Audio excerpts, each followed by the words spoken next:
વિદ્યાર્થીની મિત્રો મજામાં છો ને? અત્યાર સુધી આપણે હિન્દીમાં કાવ્ય અને પાઠ જોયા. તો ચાલો આજે હિન્દીમાં કંઈક નવું જોઈએ, વ્યાકરણ શીખીએ આપણે. અને એમાં પહેલાં શીખીશું मुहावरा. प्राचीन काल का मनुष्य सीधी सरल भाषा का प्रयोग करता था. धीरे धीरे समय बदलता गया और उसकी भाषा में सरसता और रोचकता आने लगी. अब मानवी सीधी सादी बात को अनोखे ढंग से कहने लगा. भाषा में ये अनोखापन लाने वाले प्रयोगों में मुहावरों का प्रमुख स्थान है. मुहावरे के प्रयोग से भाषा सुंदर और रोचक ही नहीं प्रभावशाली भी बनती है. इसलिए हिंदी भाषा में प्रवीणता निपुणता पाने के लिए हमें मुहावरे का ज्ञान अवश्य होना चाहिए. तो देखते हैं हम कि मुहावरा किसे कहते हैं. जब कोई शब्द या शब्द समूह अपने सामान्य अर्थ को छोड़कर विशिष्ट और लाक्षणिक अर्थ को सूचित करता यानी बताता है, तब उसे हम मुहावरा कहते हैं.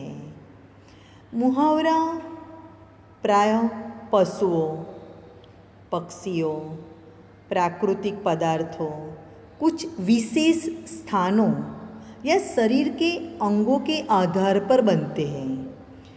इनका सांकेतिक अर्थ बड़ा गहरा ऊंडा होता है. जैसे जबान का धनी होना एक मुहावरा है.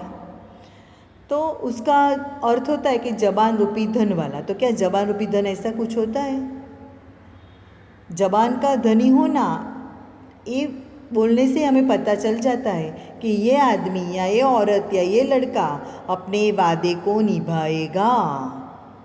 इसी तरह एक मुहावरा है श्री गणेश करना. ये श्री गणेश करना बोलने से ही हमें पता चल जाता है कि ये कोई नए काम की, कोई अच्छे काम की शुरुआत करने के लिए जा रहा है. श्री गणेश किया ऐसे पता चल जाता है कि नया काम शुरू किया. अब हम देखते हैं कि मुहावरे के प्रयोग में क्या क्या सावधानियां बरतनी चाहिए. तो मुहावरा का प्रयोग उनके असली रूपों में ही करना चाहिए. मुहावरे का जो शब्द होता है ना, उसमें से कोई भी शब्द को हमें बदलना नहीं है. अक्ल का दुश्मन एक मुहावरा है, बराबर आपने सुना है ना. तो दुश्मन का अर्थ होता है शत्रु. तो हम ऐसा नहीं बोल सकते कि अक्ल का शत्रु. हमें अगर बोलना है तो अक्ल का दुश्मन ही बोलना है, तभी वो मुहावरा बनता है. इसी तरह से 9 2 11 हो जाना, हम ऐसा कहते हैं कि निमेश जा यहाँ से 9 2 11 हो. तो 9 2 11 होना यानी उसको पता चल जाता है कि मुझे यहाँ से चले जाना है. ऐसा नहीं बोल सके 8 3 11 होना. दूसरा है मुहावरे वाक्यों में ही सौंपते हैं, अलग नहीं. जैसे कान काटना, ऐसे अकेला कान काटना बोल जाने से उसका कोई अर्थ व्यंजित नहीं होता. किंतु हम ऐसा बोलें कि वो लड़का भले छोटा है लेकिन बड़े बड़ों का कान काटता है, यानी तब हमें समझ में बात आ जाती है. वाक्य में अद्भुत लाक्षणिकता, लालित्य और प्रवाह स्वतः आ जाता है. इसलिए ज़्यादा से ज़्यादा लोग मुहावरा अपनी बातों में प्रयोग करते हैं, वो अच्छा लगता है. मुहावरे का प्रयोग करते समय इस बात का सदैव ख्याल रखना चाहिए कि समुचित परिस्थिति, पात्र, घटना और प्रसंग का वाक्य में उल्लेख होना चाहिए. केवल वाक्य प्रयोग कर देने पर संदर्भ के अभाव में मुहावरे अपने अर्थ को अभिव्यक्त नहीं कर सकते. जैसे 9 2 11 भाग जाना. मुहावरे का एक विलक्षण अर्थ होता है. इसमें वाच्यार्थ का कोई स्थान नहीं होता. जैसे आग में घी डालना, का शब्द प्रयोग वाक्य प्रयोग होगा तब इसका अर्थ होगा क्रोध को भड़काना। अब हम एक मुहावरा लेते हैं, पानी पानी हो जाना, होना यानी बहुत लज्जित होना। उसका अलग अलग वाक्य बनाते हैं। इसमें पानी पानी होने की क्या ज़रूरत है, इस उम्र में ऐसी गलतियां हो ही जाती हैं। तुम कुछ भी कहो वह सब के सामने उन्हें पानी पानी करके छोड़ेगा। तीसरा, बात में जरूर दम है तभी तो वह व्यक्ति आज मेरे सामने पानी पानी है। और छेल्ला, भरी सभा में पोल खुल जाने से मुखिया जी पानी पानी हो गए। अब हम सरल अर्थ वाले वाक्य देखते हैं, उसके साथ मुहावरे का वाक्य देखते हैं। शेर की दहाड़ सुनकर यात्री बहुत डर गए। अगर मुहावरे में उसको बदलना है तो हम ऐसा बोल सकते हैं कि शेर की दहाड़ सुनकर यात्री के हाथ पैर ठंडे हो गए। हाथ पैर ठंडे हो गए सुनने से ही हमें पता चल जाता है कि वो डर गया है।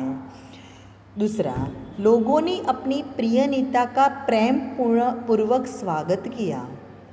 मुहावरे के अर्थ वाक्य में, लोगों ने अपने प्रिय नेता के रास्ते में दिल बिछा दिया यानी प्रेम पूर्वक स्वागत किया। तीसरा, कल नाना जी की मृत्यु हो गई। तो हम क्या मुहावरा बोलेंगे, वाक्य बोलेंगे, कल नाना जी राम के यहाँ चले गए। यानी ये सुनने से ही सामने वाले को पता चल जाता है कि नाना जी का मृत्यु हो गया है। मित्र को देखकर मैं बहुत प्रसन्न हुआ। इस वाक्य को, मित्र को देखकर मेरा हृदय खिल उठा। मित्र को पता सामने वाले को चल जाता है। आगे हम देखते हैं, डंका बजाना यानी सुप्रसिद्ध होना। वाक्य, गांव में नए सरपंच आते ही अपने अच्छे कामों के से डंका बजा दिया। दूसरा, रात दिन एक करना, कड़ी मेहनत करना। वाक्य देखते हैं, बेटी को अच्छी शिक्षा देने के लिए माँ ने रात दिन एक कर दिए। हम ऐसा भी बोल सकते हैं कि परीक्षा में पहला नंबर लाने के लिए मैंने रात दिन एक कर दिए। आगे, आँखें खुलना, सत्य समझ में आना। बिना ठोकर लगे किसी की आँखें नहीं खुलती। नींद हराम करना, अर्थ होता है गहरी चिंता में डालना। वाक्य, कोरोना महामारी ने लोगों की और सरकार की नींद हराम कर दी। दादाजी की बीमारी का बिल देखकर पापा की नींद हराम हो गई। हाथ से निकल जाना, लाभ न ले पाना। वाक्य देखते हैं, मेरी लापरवाही से एक अच्छा मौका हाथ से निकल गया। आगे देखते हैं, मौन बैठ जाना, उदास होना। व्यापार में बार बार नुकसान होने से उसका मन बैठ गया। हम ऐसा भी बोल सकते हैं कि परीक्षा में बार बार नापास होने से मेरा मन बैठ गया। इस तरह से आपने समझ लिया कि मुहावरे का वाक्य में किस तरह से प्रयोग होता है। आप भी दूसरे मुहावरे देखिए, उसका अर्थ निकालो और उसका वाक्य में प्रयोग करो। ऐसे 10 मुहावरे अपनी नोटबुक में लिख लेना। आभार।